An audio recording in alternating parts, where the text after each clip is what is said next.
case for better workforce representation across all the diversity strands is well documented. Diversity, equity, inclusion, it's not just the right thing to do, it's also the smart thing to do. It's a performance prerogative, both at the individual level, in terms of companies, but also at the macro level.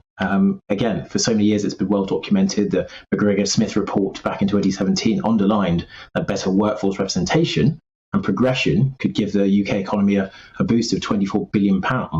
And what we do know from a target setting perspective is that this is a proven market correction tool that addresses the frustratingly slow pace of change that we all want to see. And it helps organizations to really measure what they treasure. All we're talking about, it's important not to weaponize this or get too political. It's an appropriate tool, a stretch target, which it generates the will to change for the better. It prompts persistence over the long term and ensures accountability at that organizational level.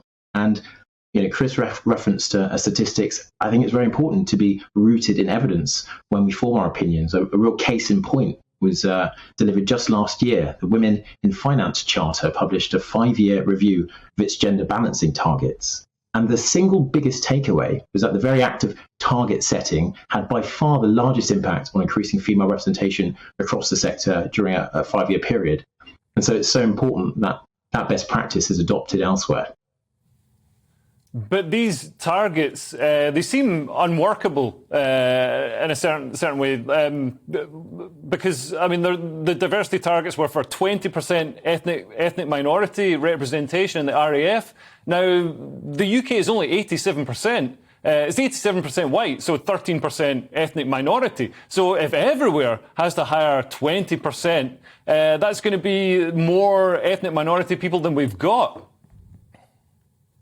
Well, it's a great case in point. And again, a key takeaway from the review of the Women in Finance Charter is that it's so important to allow organisations to set their own targets. And what might be relevant within one sector or industry may not be relevant to another. And listen, any outrage to solutions like target setting are sadly down to the quite misguided belief that our current starting point is that people progress purely on merit and their hard work within the workplace, regardless of their background or their identity. But in reality, we know that fairness is not the status quo. There are consistent inequities in workforce outcomes in the UK in particular, and significant progression gaps based on your identity. We know that meritocracy as a starting point is a myth. And so diversity targets are a form of market correction that are simply there to ensure employers are benefiting from the widest pool of available talent. So, Sam, I'll come to you. Do you think that that this is just a market correction, that by embedding racism against white people or embedding a bias towards a certain demographic, we're just fixing an existing bias? Can you really fight bias with bias? So I would not describe what the RAF is doing as a market correction mechanism, because it's not really a market. This isn't a sort of a single employer, which is part of a government agency, which is not really subject to market pressures on the demand side for what it does, making its hiring choices. And what they've basically done is they've been given these particular targets for diversity, and as this is now a clear requirement for the HR people to sort of achieve their goals in a given year and receive their pay packets, they're starting to over-prioritize it. And so what we've basically had with this statement saying, okay, it's better to recruit too few people for the RAF than to recruit the right number of people but in the wrong proportion, is that they're basically getting a problem whereby the applications they're getting are predominantly from sort of one particular group relative to the general population.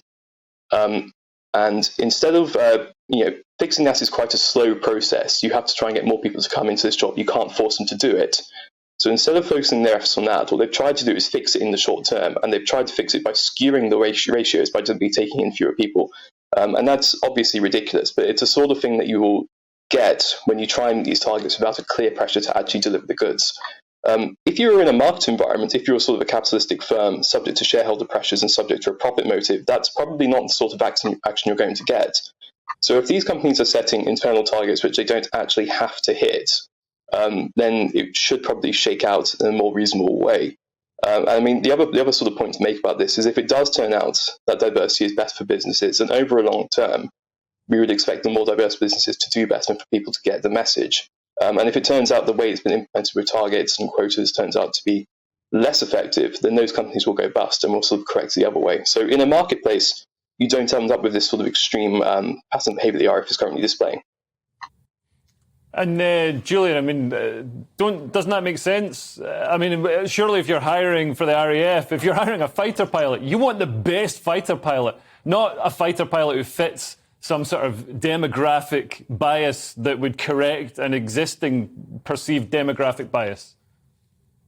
Yeah, you're absolutely. It is a search for the best. And that's one of the key problems here, that actually employers are missing out on the widest pool of available talent, the best people. You see, targets are never about lowering the bar. They're all about widening the gate.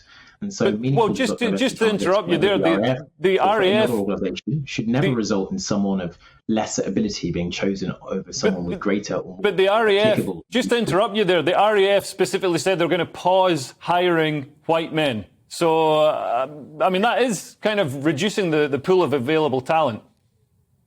When you zoom out from the headlines, we recognise that the RAF are utilising a very underutilised tool, Section 158 of the Equality Act, that allows organisations to do what's best for business and take these kinds of targets set up. We know that in practice, what these targets are doing is helping employers like the RAF to mitigate human bias, to challenge themselves as employers to step out of the comfort zone of just hiring the same type of people and really, losing performance because of homogeneity, because of groupthink, because of organizational blindness. We all agree, I'm sure, on this call that equality of access is key, and that people from every aspect of society, regardless of their background or their identity, should all be given a fair opportunity to reach their potential and contribute to the economy. And that's exactly what these measures, these types of solutions, are impactful. Well, yeah, equality of opportunity is a fantastic thing, and should be applauded and should be reached for. But it doesn't include, pausing the hiring of white men, for example. Like excluding a demographic group is the opposite of equality of opportunity. And I'm concerned about the push for equity, where 50% of every job is done by women, and every job sector has to exactly match the demographic breakdown. Because there are some jobs that men prefer to do, like working in the sewers, working as a fisherman, working on an oil rig. These are things that men seem to prefer to do, and women prefer not to do. And there are some jobs that women prefer to do, working in a nursery, for example. I mean, Sam, going back to you, does the sort of push for equity concern you? I don't think you would expect to see equality of outcome across all demographic and social groups in society in the representation in various fields. So long as there are even slight differences in what people prefer to do or in their sort of ability to attain it, if you go by social backgrounds, then you will find that you'll end up with differences in the proportions represented in different spheres. When Sophie was talking about the number of white working class kids going to university, it shouldn't be that surprising to have a relatively low proportion, because we are talking about people who are going to have an enormously challenging time in education. So if you take this group, this is my demographic group, so I feel some sort of ability to speak to it.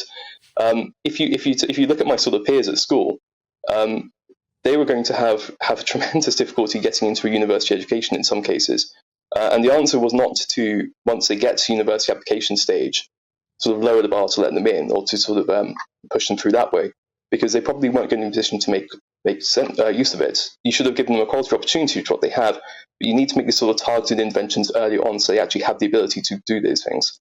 And in the case of people preferring to do different things, I think it's not necessarily something you overly want to correct. And if it tends to be the case that the more gender equal a country is, the greater the differences in the sort of roles men and women tend to take within the economy, which I find quite an interesting sort of outcome. Yeah, I mean, that is just interesting. what Sam references there with reference to social mobility. As part of the research the Government Commission Diversity Task Force that Extern sits on, we found that there is an undeniable relationship between someone coming from a lower socioeconomic background and their career progression. Employees essentially from lower socioeconomic backgrounds do take longer to progress through the grades, with absolutely zero link to their job performance. And that's exactly why we do need interventions, market corrections, like workforce solution target setting, to help reduce these barriers to social mobility. And that's stated fact.